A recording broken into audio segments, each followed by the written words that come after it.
प्रणाम दोस्तों, कैसे हैं आप सब। आप सबका एक बार फिर से हार्दिक स्वागत है आपके अपने YouTube चैनल महाकाल भक्ति ज्ञान में। दोस्तों, हिंदू धर्म में शनि एवं राहु ग्रह की शांति के लिए शनिवार का व्रत विशेष माना जाता है। अग्नि पुराण के अनुसार मूल नक्षत्र युक्त शनिवार से आरंभ करके 7 लगातार शनिवार व्रत करने वाले जातक को शनि ग्रह की पीड़ा से मुक्ति मिलती है। शनिवार का व्रत करने से शनि ग्रह का दोष समाप्त हो जाता है तथा व्यक्ति शनि के कठोर प्रकोप से भी बच जाता है। इसके अलावा उसे सुख और वैभव की प्राप्ति भी होती है। तो आइए दोस्तों, सुनते हैं शनिवार व्रत की कथा।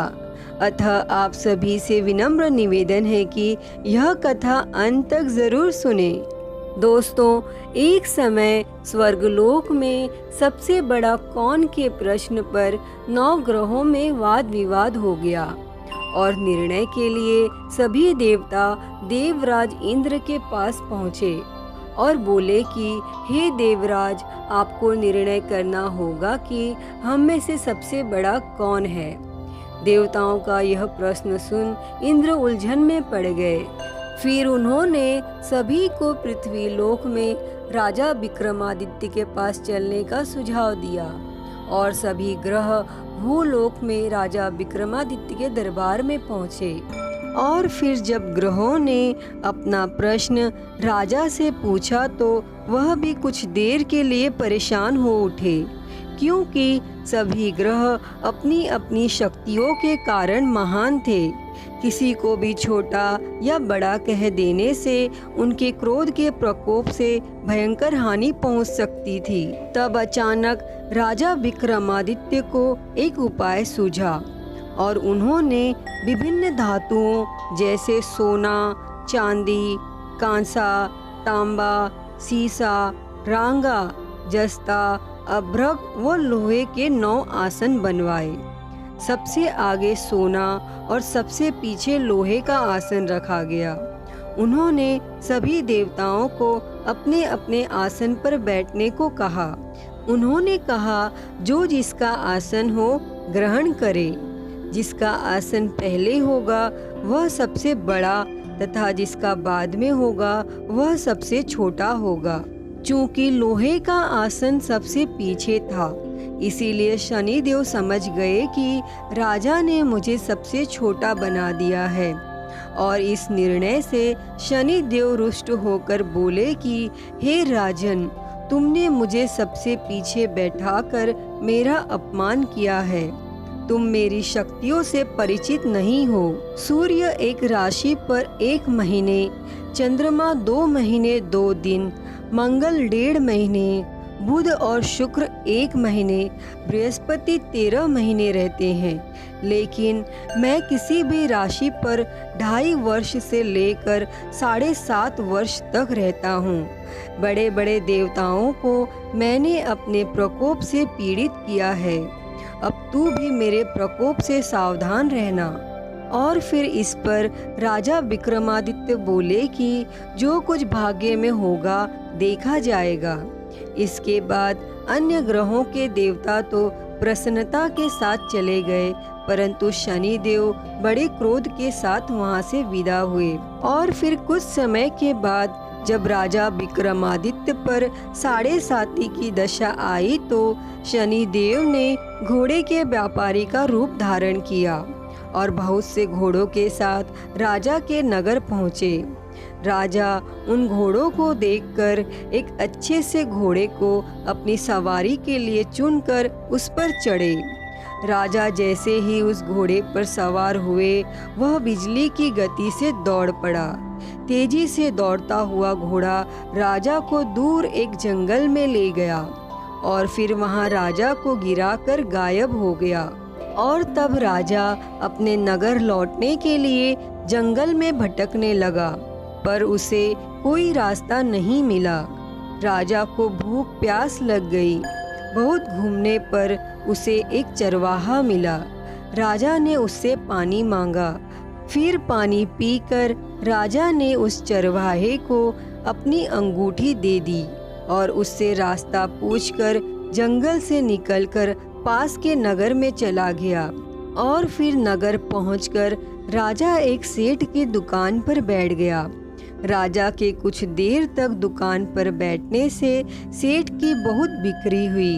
सेठ ने राजा को भाग्यवान समझा और उसे अपने घर भोजन पर ले गया। सेठ के घर में सोने का एक हार खूंटी पर लटका हुआ था। राजा को उस कमरे में छोड़कर सेठ कुछ देर के लिए बाहर चला गया। तभी एक आश्चर्यजनक घटना घटी। राजा के देखते देखते खूंटी सोने के उस हार को निगल गई। सेठ ने जब हार गायब देखा तो उसने चोरी का संदेह राजा पर किया और अपने नौकरों से कहा कि इस परदेसी को रस्सियों से बांधकर नगर के राजा के पास ले चलो। तब नगर के राजा ने विक्रमादित्य से हार के बारे में पूछा तो उसने बताया कि खूंटी ने हार को निगल लिया। इस पर वह राजा क्रोधित हुआ और उसने चोरी करने के अपराध में विक्रमादित्य के हाथ पांव काटने का आदेश दे दिया और सैनिकों ने राजा विक्रमादित्य के हाथ पांव काटकर उसे सड़क पर छोड़ दिया। फिर कुछ दिन बाद एक तेली विक्रमादित्य को उठाकर अपने घर ले गया और उसे कोल्हू पर बैठा दिया। राजा आवाज देकर बैलों को हाँकता रहता। इस तरह तेली का बैल चलता रहा और राजा को भोजन मिलता रहा। तब शनि के प्रकोप की 7.5 पूरी होने पर वर्षा ऋतु प्रारंभ हुई और एक रात विक्रमादित्य मेघ मल्लार गा रहा था।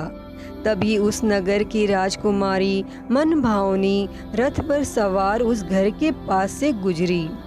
उसने मल्हार सुना तो उसे अच्छा लगा और अपनी दासी को भेजकर गाने वाले को बुला लाने को कहा। और जब दासी लौटकर आई तो उसने राजकुमारी को अपंग राजा के बारे में सब कुछ बता दिया और राजकुमारी उसके मेघ मल्लार से बहुत मोहित हुई और सब कुछ जानते हुए भी उसने अपंग राजा से विवाह करने का निश्चय किया।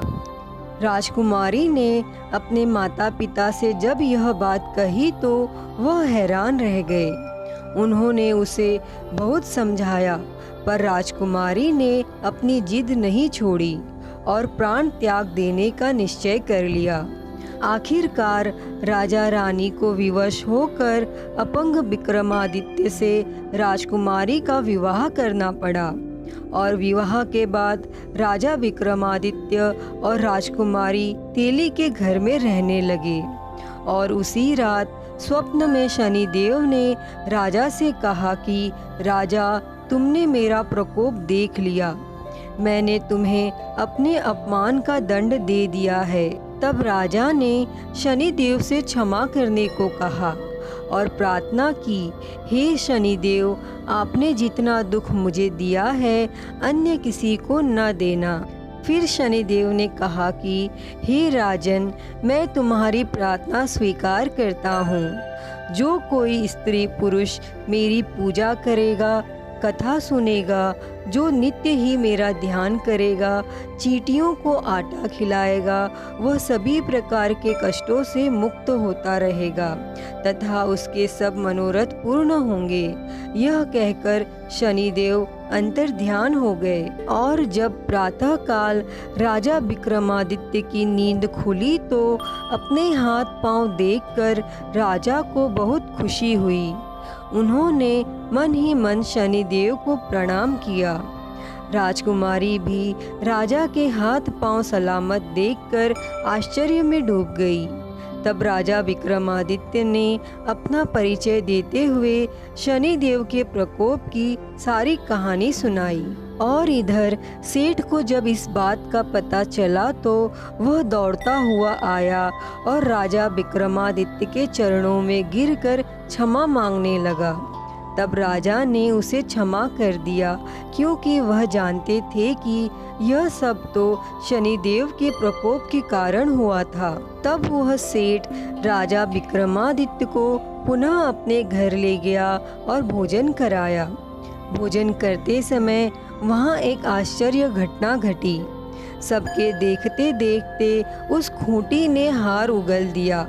सेठ ने अपनी बेटी का विवाह भी राजा के साथ ही कर दिया और बहुत से स्वर्ण आभूषण, धन आदि देकर राजा को विदा किया। तब राजा विक्रमादित्य राजकुमारी मनभावनी और सेठ की बेटी के साथ अपने नगर वापस पहुँचे तो नगरवासियों ने हर्ष के साथ उनका स्वागत किया।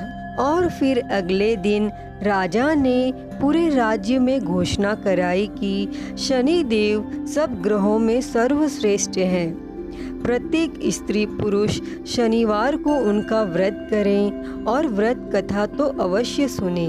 तब राजा विक्रमादित्य की इस घोषणा से शनिदेव बहुत प्रसन्न हुए।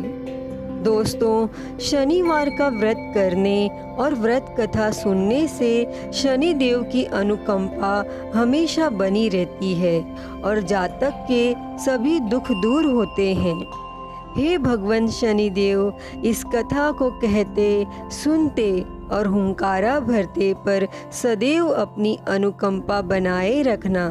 तो सभी मिलकर बोलिए, शनिदेव महाराज की जय। दोस्तों, अगर आप लोगों को ये वीडियो अच्छी लगी हो तो प्लीज़ लाइक करें, शेयर करें, कमेंट करें और मेरे चैनल को सब्सक्राइब कर नोटिफिकेशन बेल को ज़रूर ऑन कर लें। हर हर महादेव। धन्यवाद।